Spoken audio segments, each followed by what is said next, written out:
The morning of my 18th birthday, Marvin slammed my door open, yelling I had 10 minutes to leave. Sandra stood behind him, arms crossed, eyes cold. I grabbed my backpack, heart pounding. As I stepped onto the porch, the air felt sharp, final. Years later, Karen Simmons, who blamed me for stealing, was exposed for draining the family fund. That lie changed everything. Growing up in the Whitaker house, I was the shadow at family dinners, the forgotten name in Christmas cards. Marvin joked I was the charity case while Sandra handed out chores instead of hugs. My cousins got game nights, I got silence.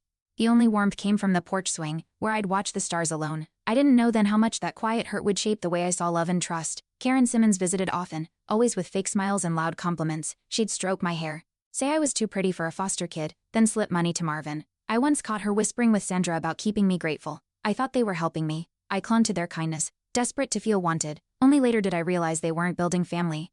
They were controlling a story where I never got to be the author. After they kicked me out, I slept behind the diner where Tyler worked. He found me shivering and dragged me inside, furious and scared. "You're staying with me," he said. No hesitation, over hot cocoa. I told him everything, his jaw clenched. "They're monsters," he muttered. That night, I curled up in a blanket he brought. It wasn't much, but it was real. That moment was the first time I felt like I had a choice. Tyler helped me enroll in community college. We scraped together money for books and raiment, laughing when we could. One night, he handed me a birthday card. Inside was a bus pass and a note. "Next stop, your life," I cried. Meanwhile, I saw Karen on the news, promoting some youth charity. My stomach twisted.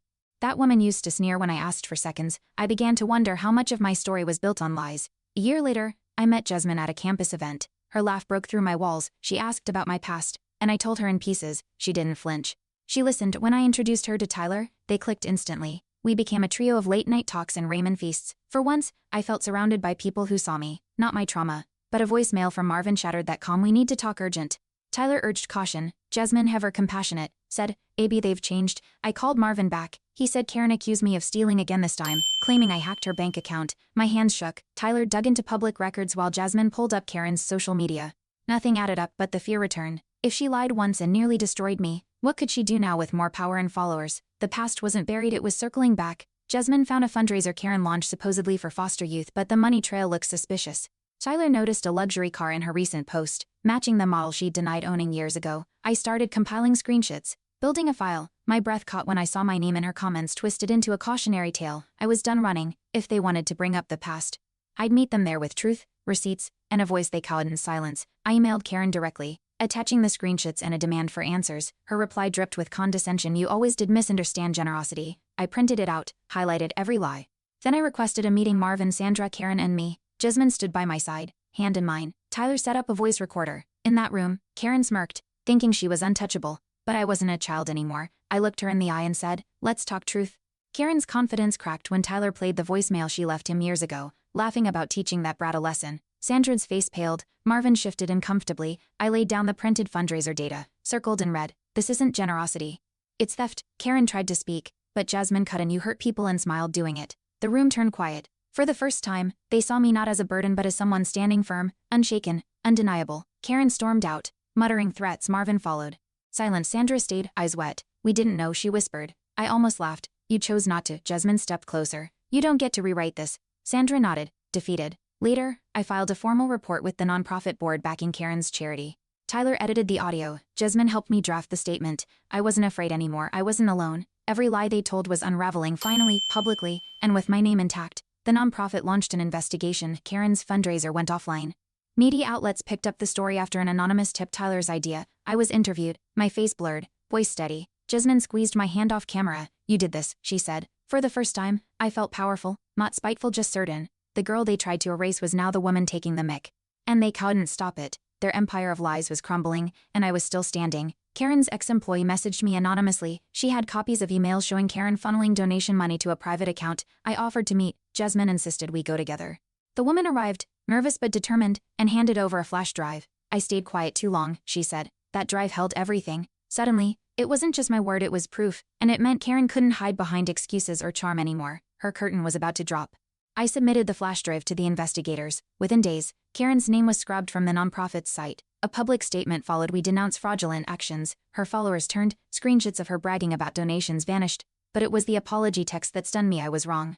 "You didn't deserve that," sent from Sandra. It didn't undo the past, but it proved even silence breaks. My story had become undeniable, echoing louder than their lies. A local journalist reached out, asking to feature my story anonymously. I hesitated. Jasmine said, This isn't just your healing, it's someone else's survival. I agreed. The article published under Jordan W. sparked an online thread of people sharing similar experiences. Strangers messaged me thank you. Tyler cried reading the comments. My pain had planted seeds of power. Karen's cruelty wasn't unique, but my refusal to stay quiet gave others the courage to speak up to. Karen tried to file a defamation claim. Tyler laughed. Our proof was airtight. The case got dismissed in under 5 minutes. Meanwhile, Marvin resigned from his job. Citing family strain, the house I grew up in was listed for sale. Jasmine and I drove past it one evening. Want to stop? She asked. I shook my head. I've already moved on. That house never held my future, only lessons, and I'd already built something stronger elsewhere. Jasmine and I started volunteering at a youth center. I shared bits of my story in safe spaces. One girl clung to every word, tears brimming. That happened to me too, she whispered. Later, she handed me a drawing, me, standing tall. My past was no longer chains, it was a bridge. Tyler framed the drawing. Your legacy starts here, he said. For the first time, I believed him. This wasn't closure. This was the beginning. Sandra asked to meet again, this time alone. I agreed, curious more than hopeful. She arrived clutching a photo album. I kept these, she said, flipping to pictures I'd never seen, me smiling, me dancing, me trying. We were wrong, I was wrong. I took the album, unsure what forgiveness meant yet. But I didn't slam the door, I let her finish. Sometimes healing isn't loud, it's sitting still. Listening, deciding for yourself what still deserves space. The investigator called Karen would be facing charges, fraud, misappropriation, and obstruction. You did the right thing, he said. I hung up and looked at Jasmine, she smiled, then whispered, let's go tell Tyler. We found him at the youth center. I handed him the news, he whooped, hugging us both. That night, we didn't celebrate revenge, we celebrated truth. Because justice isn't about making them hurt, it's about finally feeling safe in your own skin. One morning, a package arrived with no return address. Inside was my old journal, the one I thought lost when I was kicked out. A sticky note read, sorry, you always wrote like you mattered. It was Sandra's handwriting. I sat down, flipping through pages of forgotten dreams. Jasmine hugged me from behind. Still want those, she asked. I think I'm living them now, I said. But it felt good knowing they hadn't burned everything. At a speaking event for foster youth, I shared my full story unfiltered. A teen boy asked, do you think they ever loved you? I paused. I think they loved the idea of saving someone, I said. But real love doesn't come with conditions. The room went quiet. Jasmine reached for my hand. Tyler wiped his eyes. That moment reminded me truth doesn't always need revenge. Sometimes, it just needs a voice. And finally, I'd found mine. Marvin sent a letter. No apology, just a typed note saying he hoped I was stable now. Jasmine read it, then tossed it into the recycling. You owe him nothing, she said. Still, I stared at that paper. It wasn't closure, it was proof he still didn't see me. And I was okay with that. I didn't need his recognition. I had built something stronger than his approval. I had a life that didn't include begging. A former classmate reached out after reading my story. She confessed to believing Karen's lies back then. I'm sorry. She wrote, I see it now. I didn't know how to feel, grateful, resentful, maybe both. I replied, it took me years to see it too. Closure didn't need to be neat, it just had to be real. And in that awkward honesty, I felt something loosen. Maybe even the heaviest truths could eventually breathe. Karen's sentencing made headlines. 2 years probation, community service, and mandatory restitution. It felt anticlimactic. But when I walked out of the courthouse, the air felt different, lighter. Tyler clapped me on the back. You won without screaming. Jasmine whispered, because you never needed to. The world hadn't exploded, but I had shifted. That was enough. Sometimes justice isn't loud, it's quiet peace after the storm. And that silence was the sound of freedom. I took Jasmine to the old diner where Tyler first rescued me. It had a new sign, brighter colors, but the booth was the same. This is where I found my first real yes, I said. Jasmine smiled. And it led you here. We ordered the same cheap pancakes, laughed too loud, held hands across chipped formica. Pain had passed through this place, but so had love. And that made it sacred, not stained. The youth center invited me to lead a workshop on boundaries. I laughed, me, teaching limits, but standing in front of those teens, I saw past versions of myself. We talked about trust, survival, and rebuilding. One boy asked, what if they never say sorry? I answered, then you still get to heal anyway. They clapped. I didn't cry, I just breathed. Because this being useful, being seen was the apology life gave me instead. Jasmine proposed on our porch, the same kind of one I used to sit on in silence.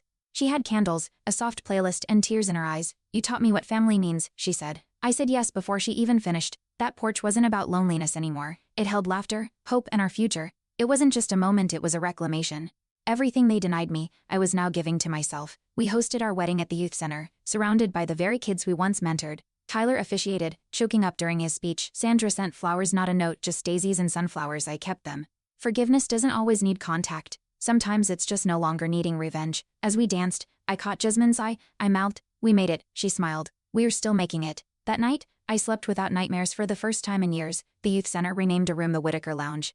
At first I laughed, wasn't that the name I tried to survive? But Tyler grinned, now it's the one you healed. Jasmine added a plaque for every kid who wasn't heard. This is your microphone. I stood there, overwhelmed. The name no longer bound me to pain, it carried triumph. My past hadn't disappeared, but I'd reclaimed it, and in that room, silence didn't win, stories did. I held my old journal, the one Sandra returned, and flipped through pages filled with childhood hopes. Some made me smile, others stung, but they were mine undiluted. Unedited, I added a new entry: I forgive, but I never forget, and I never fold. Jasmine saw me writing, kissed my forehead. Still dreaming, she asked. Always, I said. That book, once filled with escape plans, now held blueprints for building. I wasn't escaping anymore. I was anchoring. At a panel for Foster alumni, I was asked, what do you wish someone told you back then? I paused. That your worth isn't determined by how well you survive others' cruelty. Applause followed, but it was the quiet nods from the crowd that moved me. Jasmine later said, you're someone's lighthouse now. That stayed with me. Because surviving is one thing, but becoming a guide, a fire in the fog for others, that's what made it all matter. Years later, as Jasmine and I tucked our daughter into bed, she asked, did you always have a family? I looked at Jasmine. Not always, I said. But now I do. That night, I wrote a letter not to Marvin, Sandra, or Karen, but to myself. You were never the problem. You were the proof that love can grow from broken places. We framed it above the youth center's welcome desk. Kids would read it every day. That legacy, that truth, it was mine. Not stolen, not borrowed, fully earned. And in every shared meal, every safe laugh, every truth told, I kept building that family. One brave, beautiful story at a time.